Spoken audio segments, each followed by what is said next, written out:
25শে April 2025 স্থানীয় সময় সন্ধ্যা 5:23।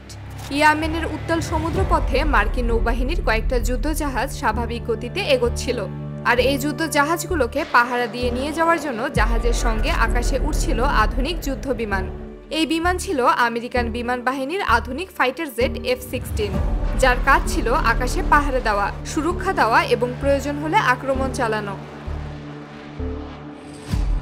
সকাল থেকে দুপুর পর্যন্ত সবকিছু শান্তিপূর্ণভাবে চলছিল, কিন্তু হঠাৎ এক মুহূর্তে পরিস্থিতি পাল্টে গেল। ইয়েমেনের আকাশ প্রতিরক্ষা ব্যবস্থা খুবই শক্তিশালী। তাদের সারা দেশে SS-6 নামের আধুনিক মিসাইল দিয়ে সজ্জিত, যাতে বাইরের কেউ আকাশপথে ঢুকতে না পারে। আমেরিকার বিমান দেখে তাদের একটি ইউনিট আমেরিকার F-16 ফাইটার জেটের উপর মিসাইল ছুড়ে দিল। এই SS-6 মিসাইলগুলো খুবই ভয়ঙ্কর। এদের সর্বোচ্চ গতি ঘন্টায় 3000 কিলোমিটারের বেশি, যা শব্দের গতির চেয়ে প্রায় 3 গুণ দ্রুত। তবে এই মিসাইলের কভার রেঞ্জ 23 কিলোমিটার, মানে আকাশে উড়ন্ত বিমান খুব কাছে না এলেও আক্রমণ করতে পারে। F-16 এর পাইলট বিমানের স্ক্রিনের দিকে তাকিয়ে মুহূর্তে সব বুঝে গেলেন। সে সময় তার হাতে ছিল মাত্র কয়েক সেকেন্ড।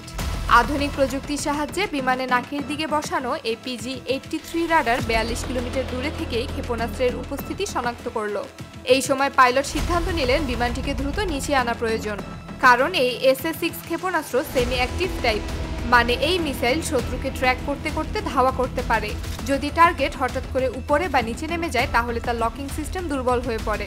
সুতরাং পাইলট বিমানটিকে 30,000 ফুট থেকে দ্রুত 15,000 ফুট উচ্চতায় নামাতে শুরু করলেন। তবে হুথিদের রাডার ছিল অত্যন্ত উন্নত। এটি 470 কিলোমিটার দূর থেকে টার্গেট শনাক্ত করতে সক্ষম, এমনকি F-16 এর মতো ছোট আকারের বিমানকেও।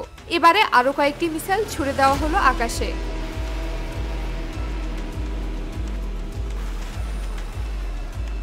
এই মুহূর্তে পাইলটের সামনে মাত্র 18 সেকেন্ড সময়। তিনি বিমানটাকে পাল্টাপাল্টি মোড় নেওয়ার চেষ্টা করলেন।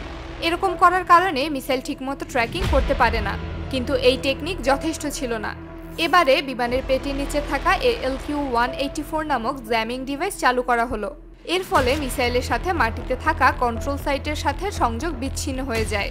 ফলে ক্ষেপণাস্ত্রগুলো লক্ষ্যভ্রষ্ট হয়ে বিমানের থেকে দূরে চলে যায়। আমেরিকার কমান্ড সেন্টার অবধি এই খবর পৌঁছে গেছে।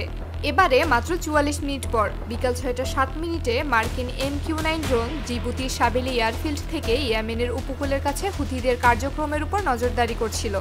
হুথিরা আবার কয়েকটা ক্ষেপণাস্ত্র ছুড়ে দিল এই ড্রোনের দিকে। ড্রোনটি মাত্র 8 সেকেন্ডের মধ্যে ক্ষেপণাস্ত্র শনাক্ত করল।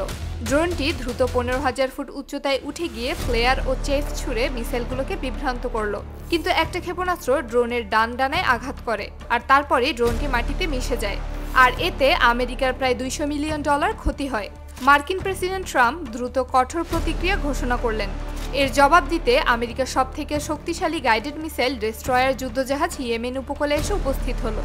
সেখান থেকে দুটি SM-6 নামক অত্যাধুনিক মিসাইল ছোড়া হয়। এই মিসাইল দ্রুত গতিতে ছুটে গিয়ে মাত্র 6 মিনিটের মধ্যেই হুথিদের SS-6 লঞ্চার ও রাডার মাটিতে মিশিয়ে দিল। এরপর USS হ্যারি এয়ারক্রাফট ক্যারিয়ার থেকে FA-18 যুদ্ধবিমানগুলো একের পর এক হামলা চালালো। যুদ্ধ জাহাজ থেকেও 6টি টোমাহওয়াক মিসাইল নিক্ষেপ করা হলো। এই অপারেশনে মোট 14টি ব্যালিস্টিক মিসাইল, 3টি SS-6 লঞ্চার এবং 23টি অ্যান্টিশিপ ক্রুজ মিসাইল ব্যবহার করা হয়। তবে দুই দেশের কেউই তাদের পুরো শক্তি ব্যবহার করেনি। তবে যা হয়েছে, এখানে দুটো দেশের প্রচুর ভুল সিদ্ধান্ত ছিল। এটা নিয়ে প্রচুর নিউজ ও মিডিয়া কভারেজ হয়েছে। তবে এটাকে কোনো ছোটখাটো ঘটনা বলা যায় না, কারণ এমন ইস্যু থেকেই বড় বড় ঘটনাগুলোর জন্ম হয়। ঘটনার সত্যতা নিশ্চিত করার জন্য নিউজ সোর্স লিংক কমেন্টে দিয়ে দেওয়া হয়েছে।